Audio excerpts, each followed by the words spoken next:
Welcome to Unrestrained, the podcast series from CPI. Here you can enjoy conversations where professionals on all sides of crisis and behavior management relax and open up about themselves, their workplace, and their clients. You'll get the latest tips and trends from the best in the business, so tune in often to integrate their experiences with your own. Hello and welcome to Unrestrained, the CPI podcast series. This is your host, Terry Vittone, and today my guest is author and parent advocate Sue Scheff. Hello and welcome, Sue. Oh, thank you for having me. I appreciate it. Oh, you're welcome, Sue. I'm pleased to say that this is Sue's second appearance on Unrestrained.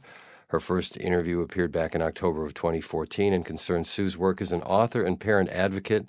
In that interview, she talked about Peer or Parents Universal Resource Experts Incorporated. That's an advocacy organization Sue founded to educate parents about schooling and program options available to preteens and teenagers experiencing behavioral problems, as well as her books Wit's End, Advice and Resources for Saving Your Out-of-Control Teen, and Google Bomb, How the $11.3 Million Verdict Changed the Way We Use the Internet. Today, Sue is going to talk about her new book, Shame Nation, The Global Epidemic of Online Hate.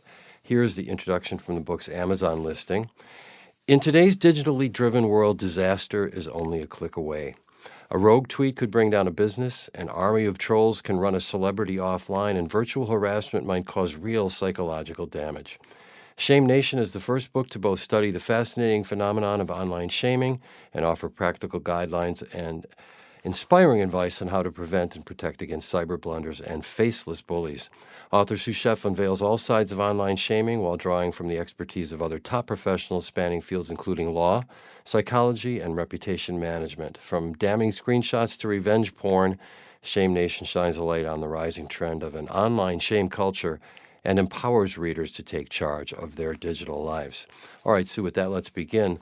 My first question is posed in the introduction of Shame Nation. What is digital shaming? Well, digital shaming is very similar to cyberbullying. There's the goal to electronically embarrass, humiliate, and spread lies about someone. You're being electronically attacked online. And, it can literally destroy someone, not only financially, but emotionally. And that's where we've come to online today. There was surveys out there that 84% of Americans today have been attacked and faced incivility online. And I think that we're actually in a incivility crisis today. Mm-hmm. That's a kind of a shocking realization to make. Let's talk about my second question here. It leads into it, the prevalence of digital shaming and why it amounts to a shame nation. Well, it's because absolutely no one is immune, from the very, very young, which we're starting with the baby shaming, to the seniors out there in nursing homes, people that are we're shaming the helpless, people that are in extremely compromised positions, and you have nursing staff that are taking images of them when they're absolutely helpless. They're not able to defend themselves. Again, from baby shaming to senior shaming, no one gets a pass today from being swiped on online shaming. We even noted that on the obituary pages on legacy.com, the dead today are even being trolled and shamed online, which is extremely sad, don't you think? I mean, even when you've, died and hopefully gone to heaven, people that in real life are still taking swipes at you. And to me, I think that shows the prevalence of where we've become in our country, in the nation, in the world today, where people are just feel the need to use their keystrokes to, hurt others. And I really think that we are, like I said just a moment ago, in crisis. Well, I think when you are trolling the internet to find obituaries so that you can harass the family who's been recently bereaved, you have sunk to a new low. That's it's astonishing just to hear it, and truly alarming. But we have to take this a step further, and what we have to also realize is that these are adults. This is not we often talk about youth in cyberbullying, but a lot of this is adults doing it, because we also discussed in the book in Shame Nation about the Nicky Cateura story, where the officers took images of the young girl who was decapitated at a car accident, and they released the photos online. Do you recall that story? Yes, I do, Terry. Yeah. It was horrifying. Now, these are young, I shouldn't say young professionals, these are officers of the law that did this. So, again, everyone listening, you have to remember, we're talking about adults that are acting like children online. With a whole new set of capabilities and let's say bad intention that only comes from an adult. I mean, seemingly to go that low is something a child hopefully would not conceive of, except now they're being shown the way, I suppose, by people who are presenting such reprehensible behavior. I noticed that you got Monica Lewinsky's to write the foreword for your book, and I wanted to ask about her connection to it and talk about her contribution. Well, Monica, as you read, she wrote a brilliant foreword, which reminds all of the readers, about the culture of cruelty and how it has evolved over the years. What she also talks about is digital resilience and how we all must start building this, I hate to use the word wall, but building a wall up around us, because online hate has just become, I hate to say the norm, but it really has become the norm out there. So Monica speaks about how she has had to build up this wall around herself. And you build it up through empathy and compassion for others. We have to actually look up and over this wall of cruelty and just kill it with kindness. More importantly, after Monica read the manuscript of Shame Nation, and I'm really proud to say that she was really, she's a very, very wonderful, kind person, and she's very compassionate, and she's very genuine. For anyone listening out there, I know a lot of people, when they think of Monica Lewinsky, they only have one thing on their mind. And I have to share with you that she went through everyone knows she went through a horrific time, but no one is more of a victim of public shaming than Monica Lewinsky. She waited a long time to come out. She did, and it was that 2015 TED Talk, The Price of Shame, that enlightened me, that made me approach her and ask her to write the foreword. And what I realized that Monica and I had in common was the years that we waited before we really started sharing our story. And the similarities we had was we both started realizing that staying quiet wasn't helping anyone, because the fact was every day we would wake up and we would read the headlines of whether it's the Tyler Clementes out there, the Amanda Todds, the Rebecca Sedgwicks, young people that had hit that same darkness, the same loneliness, the hopelessness. Because when you're a youth, when you're a young person, you never believe that you're ever going to climb out of that dark hole. You never believe that there's going to be light at the end of the tunnel without it being an oncoming train. Whereas with Monica and myself, we were old enough to know that eventually it was going to get better. Even though we didn't think so at the time, we still had that maturity in our head. She had the support of her family. These kids don't understand that. So I give Monica so much credit, because what happened to me was bad, but what happened to her was magnified by a million, because she was a public figure, obviously. Mm-hmm. One more thing is, when she did read the manuscript, she was so enlightened by it. She asked to have a bigger part in the book, and that's when you will read Chapter 7. And in Chapter 7, she tells more of her story starting back in 1995 and what happened to her, and in the White House, and then the whole, I want to say the whole debacle, and how she became an activist for anti-bullying, and it's quite interesting. And I give her so much credit.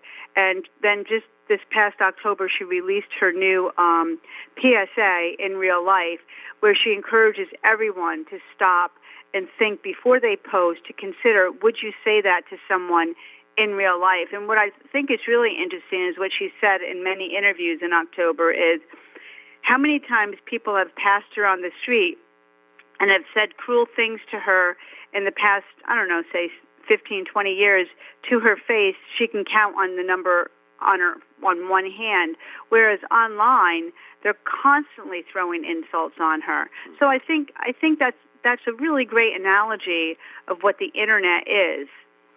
Online we don't have any problem throwing insults on people, but in real life we would never do such a thing. So anonymity seems to bring out the worst in us. Well, you know, I have to tell you, it doesn't even have to be anonymity, just being not face to face. Right, and that leads to my next question about a woman named Kelly Keegan who she was on a plane and she noticed a couple breaking up, and she started I believe a hashtag plane breakup, and you tell this story in Shame Nation. Could you tell that to our listeners and talk about the lack of remorse shown by Kelly? Yeah, the lack of remorse. Yes. Yes. You know, and you and I have discussed this. I've discussed this with many other people too, and I want to preface it by saying I give Kelly a little bit of credit here because she did come into the book and she was interviewed by us. And I have anybody that wants to be interviewed for a book, I have to give a little bit of credit because she did step up. She stepped forward to speak about it. She was on a plane, and there was a couple across the aisle from her. They were drinking, and I'm not saying it's right or wrong, and I'm not going to condone anybody's behavior here. There's lessons to be learned in this story, and this is why I'm sharing this story. And this is every story in Shame Nation. These are true stories. There's lessons in all of them. As you read in the book, there's takeaways in all of them. So Kelly was watching this plane breakup. This young couple was breaking up. They started getting a little bit loud. They started getting a little bit obnoxious. Kelly had a few choices here. Now, she could have put her earbuds in, read a magazine. She could have maybe watched a movie on her iPad, or she picked choice 3, and that was to pull out her smartphone and videotape it. And not only did she videotape it, she took it a step further, and she started tweeting out the conversation verbatim on Twitter. And it was online. I'm pretty sure it still is. If you went back and you Google it, you can Google hashtag plane breakup, but you don't have to because you can buy my book, and we actually put some of the tweets in there. Yeah. So it was a little bit embarrassing. Now let's remember, Kelly did have a podcast, I believe, back in the day, and she probably still does, Wine with Kelly. So, in other words, she was building her audience. I mean, we do have a section in our book which is shaming for profit, right, Terry? Yes. So, not that she was making money off of this, but she was building her followers, and that she did. This couple never did come forward, by the way.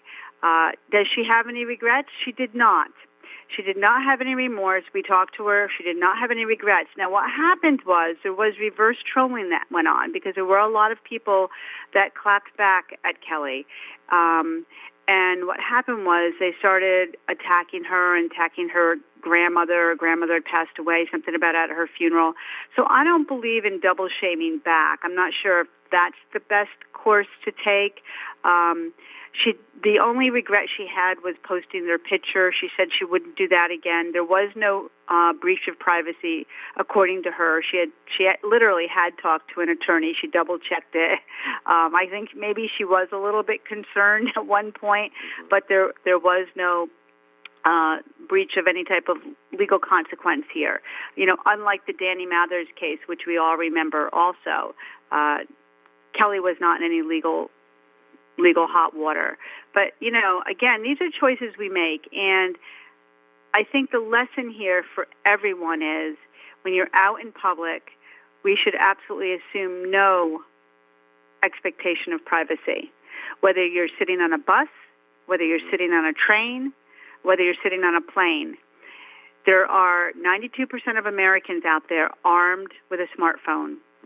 Your every oops moment has the opportunity to go viral. Just like that poor mom at the Cincinnati Zoo last year. Was it last year or the year before? With the gorilla. Who lost her toddler, huh? With the gorilla cage, yeah. Yes, in the griddle.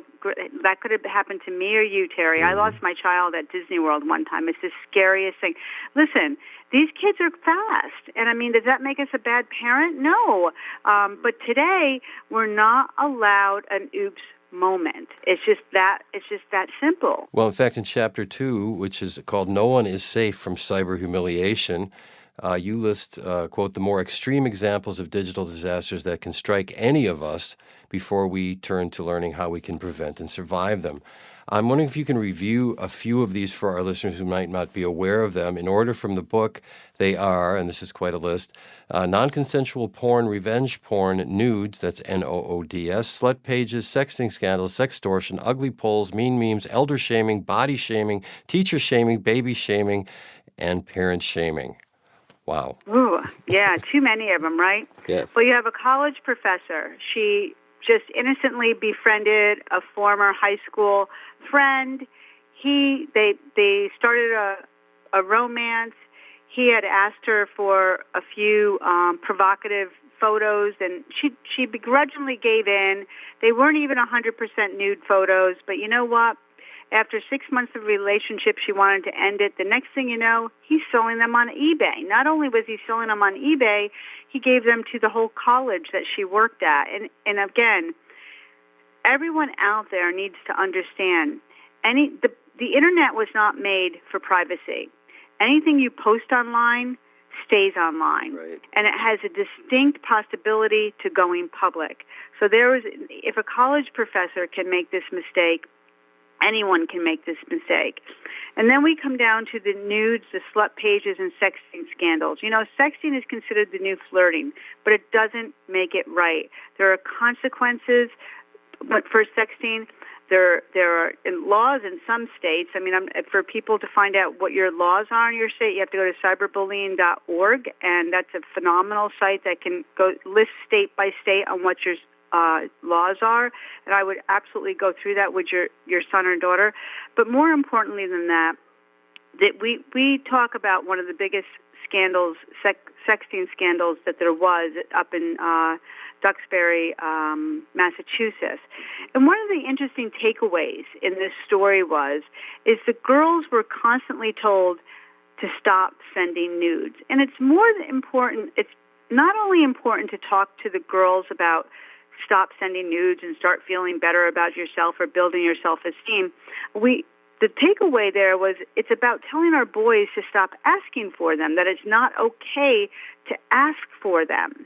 So, I mean, there were some really interesting takeaways in that story that I think parents need to read, because this is very normal today for girls to send sexual images. And I feel that's, we need to turn this around. We need to stop having this become normal. Well, as you write, there's a sentence in the book: sexting is the new first base. That's right. That's very right. It's very striking. So how do you dissuade? I mean, kids want to be cool. They want to be accepted. They want to have that other in their life. I think, as you say, the message has to go down for both boys and girls. It has, and what parents need to do is they have to give their kids a way out. So when the kids are asked, hey, everyone else is doing it, it's all about peer pressure, click pressure. So the parents need to give the kids a way out. And one of the ways to do that is the parents should say, hey, listen, blame it on us. So the teen can say, listen, if I do that, my phone is being monitored, my parents will find out, and then I'm going to risk losing my phone, and I can't risk having my phone confiscated. It's just that little things that parents can do to help take the pressure off of the kids. And that's what that's what parents need to learn to do. And then we have such things as the ugly poll contest. Back in the old days, we had these on the little, remember when notes used to get passed around the room? Notes being passed around a room, we had that in our high school and our junior high more than high school, and that's what they're happening today. But today when it's online, it's magnified. And when it happened to Linnell Cantrell, it was horrifying to her. And because it was on this app, Ask FM. Listen, I say this to parents all the day, and I've been interviewed recently on that new app. What is it, Sorara?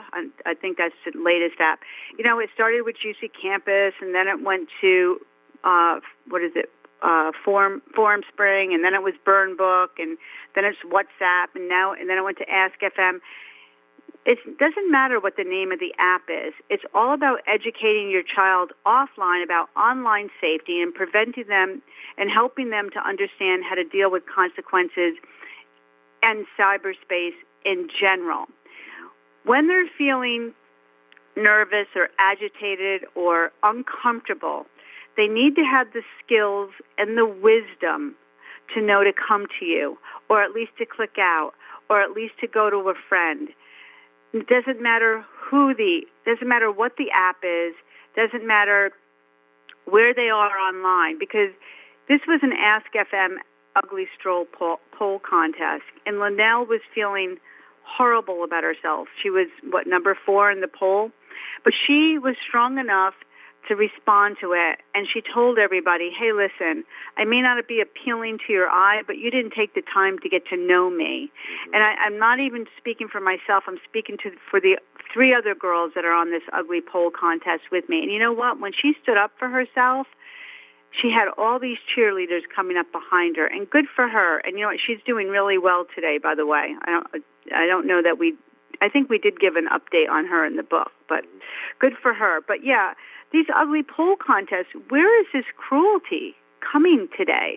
We have such a lack of empathy in the world today, and this is what we need to turn around. Good, excellent point. I mean, someone makes the point that you can't feel empathy and be cruel at the same time, and I think that's a good takeaway. And speaking of those, throughout the book, there are sections that are followed by the graphic of a hand with an index finger pointing to a sentence preceded by the takeaway.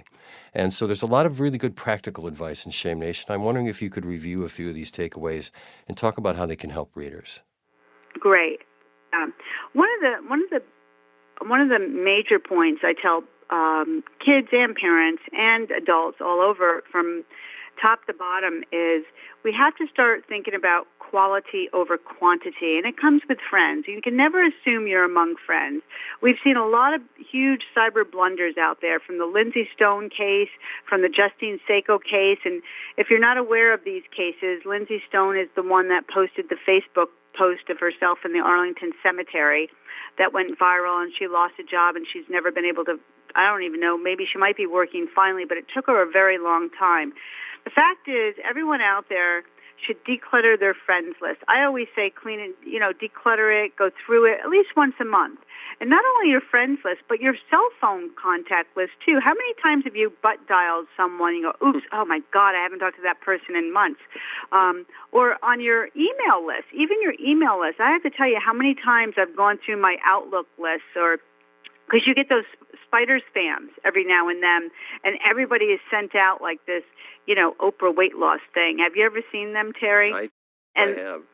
Yeah, and then you see people that have received that. Oh my God, I haven't talked to that person in like 8 years, and they've received this spider spam of mine. Oh, I have. Yes, I have seen those, and it looks like it's from one of your legitimate contacts, and it turns out to be spam message. Yeah, I have. Yeah, it's been a while, but anyway, in your Facebook, your Instagram, your Twitter, go through and weed it out every now and then, because there's going to be one rare moment that you post a picture or you post a comment when that one friend might have she might have woken up on the wrong side of the bed because he or she. The fact is, the recent Cornell/Stanford study posted this year, just in 2017, that anyone can be a troll. Wake up on the wrong side of the bed, under the right circumstances, and your fingers can go flying. So declutter your friends list. Quality over quantity. And these kids today, they're all about the numbers. I have to have 3,000 friends or I'm not cool. Then never assume your words won't get twisted. Remember, what translates on the screen is so different than what translates face to face. So be really careful with your words. Keep in mind what seems clever to you may not be funny to others. So be very careful. Never put a temporary emotion on the permanent internet. Especially now, if you're angry out there, wait 24 hours, cool off. Especially, we just went through this very heated political year. These people were out there flying their words. Hate perpetrates hate. But you know what? Kindness can perpetrate kindness too. But so only, choose kindness and compassion. If you're angry, click out. Technology can be turned off too. So think about that. Never put a temporary emotion on that permanent internet. And one of the biggest things. Doesn't that directly come before the story about the Harvard professor who complained about the prices on a Chinese Oh, my God. Was that a good story? Yes. Wasn't that a good story? I know. We have studies have shown over and over again. I could sit here and name statistics to you over all day long, but it's the stories that you're going to remember. And that's what I love about Shame Nation. We've packed it with stories, and a lot of stories you don't know about because we found a lot of little, offbeat stories. Well, we'll leave that one for readers to discover. Yeah, the Harvard professor that made a beef over the restaurant. And what was it, $4, right? $4? Well, let's not give that. Yeah, it was $4, and because he was $1 over what the menu price was, so he kind of he went online, and like you said, this was a temporary motion that was put on the permanent internet, and he ended up, shall we say, paying more than the $4. His reputation it precedes him. And I don't know if I shared with you, but my co-author, Melissa, she happened to be up there in that restaurant, and they had read our book, and they know that professor. And it's hysterical. It's kind of funny. Yeah, but anyway, we'll move on. Well, that leads to my next chapter, in Chapter 5, and here is the perfect title to sum up what we just talked. Not sum up, but it's called The Ramifications of a Digital Disaster, and you detail several severe repercussions that result from careless or really hateful online behavior. You write, quote, employers today aren't drawing a distinction between their employers' online personas and their real identities. Can you talk about that? There's such tremendous exposure there, and I know you've got a good example in the book as well.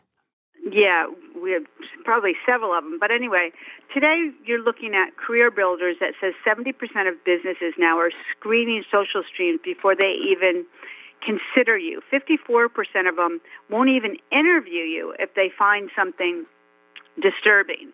And then, I've had people say to me, well, it doesn't matter because I don't tech. And I think I shared this story with you before, that I had a friend down in South Florida that said that she had a job for 20 years, she was married, then all of a sudden she got divorced and her company closed and she couldn't find it. She was like 52 years old and couldn't find a job. But you know what? She didn't tech. Because she didn't tech, her idea of not teching is she didn't Facebook, she didn't LinkedIn, she didn't do anything, so you couldn't find her. And this was a qualified, she had an accounting degree, she did bookkeeping and stuff like that for a construction company. Do you know, it was over 9 months, and I finally convinced her to put a LinkedIn profile up. And then within 30, 60 days, she finally got a job. 57% of companies out there will not hire you if they cannot find you online. That's the importance of your online reputation today. So everyone out there listening to me, you need to have some type of online presence. So let's go back now again. Let's go back to what you're saying, the ramifications of a digital disaster. Just because you have a job doesn't mean you're safe. 80% of companies today now have social media policies in place. Let's look at digital disasters. You look at the recent one here, Julie Briskman, who just got let go for flipping the finger at the president's motorcade. Yes. That was, she breached her policy, her social media policy. 51% of companies today have actually hired third parties to monitor their employees' social media, and they can do that. This is allowed today. We just had the other, the nurses that were fired for laughing at someone, the veteran, dying in his bed. Did you see that? No, that one's new to me. Yes, brand new. I mean, these are what's happening today. When you say, I can't believe they fired me, yes, they can. Colleges are the same thing. Mm-hmm. Colleges and businesses view you as an extension of their brand today. Mm-hmm. The other one was the Domino's workers. That we have that one in the book too, where they were taking videos of themselves. This is kind of disgusting, like blowing snot onto the pizza stuff, and it actually closed that Domino's pizzeria down. Did you read that? Yes, I did. I'm shuddering as you speak. Yes, it was horrifying. But to assume that people think that they can get away with this stuff, and they do. But I mean, people do believe that they think that they can get away with this stuff. It's just, it's mind-boggling to me. But more and more, and if you take a position, there is a professional code of conduct that may very well monitor your outside social media usage, and that's what happened in the motorcade incident, I believe. Well, no. The reason why she was fired is because she took that photo and she posted it as her profile picture. Well, but that breached the code of conduct, I think, for her. Right. Yes, employer. Yes, you're absolutely right. Yeah. You're absolutely right. Mm. So it's happened. And then the naval nurses, they weren't nurses, the Navy corpsmen at the hospital, it was here in Jacksonville, were baby shaming the newborn babies. Did you remember that one? Yes, that I was remember. Just a few months I do ago. remember that. It's just horrifying, and they lost their job too. Mm-hmm. So no one is immune to losing their job. Then we go back to the Harvard kids, the 10 Harvard students who posted the mean memes on Facebook, and they had their acceptances revoked from Harvard last spring. Right. So again, from colleges to schools, just because you have a job or just because you've been accepted, it doesn't mean that you can lose it. Mm-hmm. Now, to the other side of things, in Chapter 8, which is called Seeking Outside Help, and it details a response a person can use when they are being severely attacked. You make a distinction in the book between how an attack is different from being trolled. So if you could talk about that, and then you also outline some resources available to people in the situation. Could you talk about that for us a little bit? Right. Well, an attack, we have two different types of trolling is what we have. We have the recreational trolls. And recreational trolls, and they're both bad because they both can really emotionally destroy someone's life. I mean, emotionally they're trying on you, they break you down, but recreational trolls are annoying people who on an occasion they get into your news feed. They usually don't know you. They're saying stupid things. They're pestering you. They're just you just want to swat them with a fly swatter, basically. Yes. Ignoring them and blocking them will usually remove them, and you probably won't even see them again. You may get other ones, but they're usually not the same ones. So the criminal trolls are the type of trolls who are intending to harm you. Mm-hmm. They definitely have a mission to take you down, you, your family, usually your business sometimes too. They have a personal reason to go out there and destroy you. Mm-hmm. And that's what happened to me back in 2003 when this person came after me, and she was on a mission to take me and my organization down, and she almost did, basically. So, and this is the subject. I'll just briefly interrupt here. This is the subject of Sue's book, Google Bomb: How the $11.3 million Verdict Changed the Way We Use the Internet. We'll put a link to that in the post so people can find that as well. It's a fascinating story, and I'm glad you prevailed. Yeah, thank you. So anyway, there's definitely people you would rather be, let's so-called say, attacked or bothered by a recreational troll versus the criminal trolls. The criminal trolls can be potentially really dangerous. And when I say deadly, I mean deadly to your business. And sometimes you may have to hire, legal counsel. Not all the time. But there are, like you were saying, resources available to people in the situation. And what's really great about Shame Nation is like what we were talking about. We do give a lot of great organizations in our book. A lot of them are free to people, like the Cyber Civil Rights Initiative online. We have Without Your Consent. We have the DMCA.com. We have the DMCA Defender. We have CopyBite. There's just a lot of resources out there that way back in 2003, there was nothing anymore. There's online SOS. There's the Heart Mob. There's, what else is there? Gosh, there's so many of them. I have to open up the book because I just know we had so many. There's also, what was the other one? Are any of them? Troll Busters, Heart Mob. Oh, the Cyber Smile Foundation. Also, there's Stomp Out Bullying too. Right. I mean, there's just so many phenomenal organizations. I will have to tell you the online SOS network. They're fairly new. They just opened up this year. If you haven't heard of them, it's onlinesos.net. They're offering, which is the first time for this, mental health referrals and services. They offer services and referrals there, which is, to me, we've never had that before, someone to help you out emotionally, which is phenomenal. Without my consent is a legal aid and legal services. Organizations like the Tyler Clemente Foundation, they actually have access to helping you. I think it's for the New York University Law Center that has legal aid services, and I think out in California we have in our book, there's, I think through Stanford, there's services there too. Believe it or not, there's a lot of services out there. Okay. And now, Sue, in Chapter 10, Taking Action, you ask what we as parents, coaches, educators, or simply concerned citizens can do to bring civility back to public life. And you begin with create empathy. And I wondered if you could talk about why empathy is so critical to reclaiming civility. Well, it's been proven in studies time and time again. With greater empathy and compassion, it's just about impossible to leave a cruel comment or to be mean.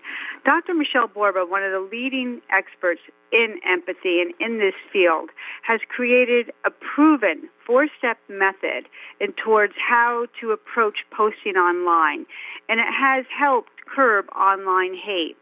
With this acronym, it's called CARE, C-A-R-E. She's really taken this a step further, which is why she's allowed us to put it in our book, and she was interviewed in our book. C is to call attention to uncaring. And this is really important. This involves, sitting down with our kids, from kids to teenagers.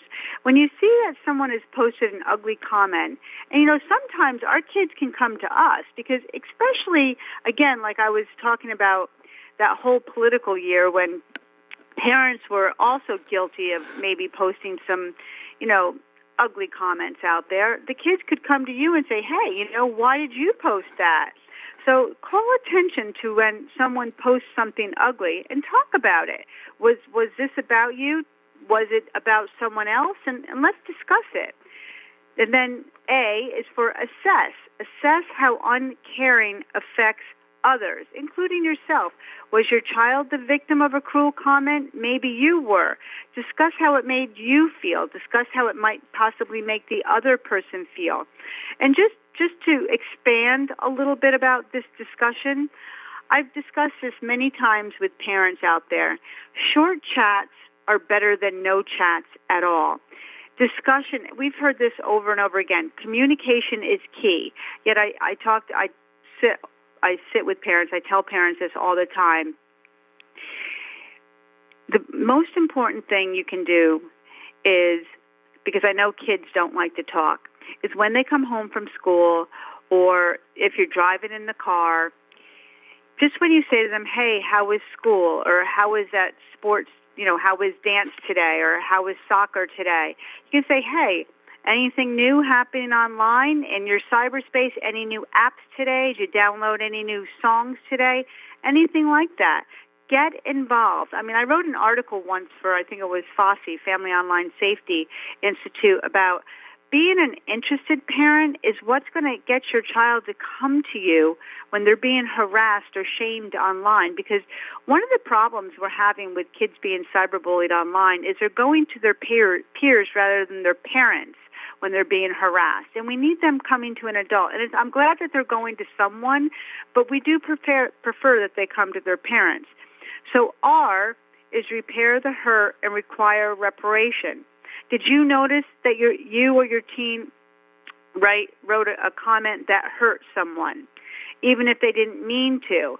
And then immediately, were they remorseful? Did you make them go apologize to that person? And this is really important because being remorseful, I mean, we can all maybe flippantly write something, and it goes back to, again, sometimes we don't mean to say something, especially when the Internet translates it in a different way. And this is another thing we have to be careful of, is those emojis. Everybody takes an emoji a different way, so you have to be really careful using those emojis. Very true. Yeah. So, and then express disappointment and stress caring expectations. So, here we go again. It's not about reprimanding your child as much as it is discussing and talking with your child about just, again, expressing or discussing with them that, you know what, I expected a little bit more from you. Let's talk about this, and choosing kindness and compassion over, reprimanding them. So essentially be a better role model. We have to be, absolutely. We must lead by example. And, again, going back to putting a temporary emotion on the permanent internet, I don't care how heated you are about a topic. It's better than to click out when in doubt than stay there. I mean, there's a way to constructively leave a comment than be combative. It's just that simple. There's just nothing that's that important that you need to be nasty online. Excellent point, and well said. Well, I'd like to thank you, Sue, today. My guest today has been Sue Scheff. She is the author of Shame Nation, The Global Epidemic of Online Hate. She wrote that along with Melissa Shore. You can find it at Amazon.com. We'll leave a link on our website. Sue, thanks so much for taking time with us today. Oh, thank you so much. I appreciate it.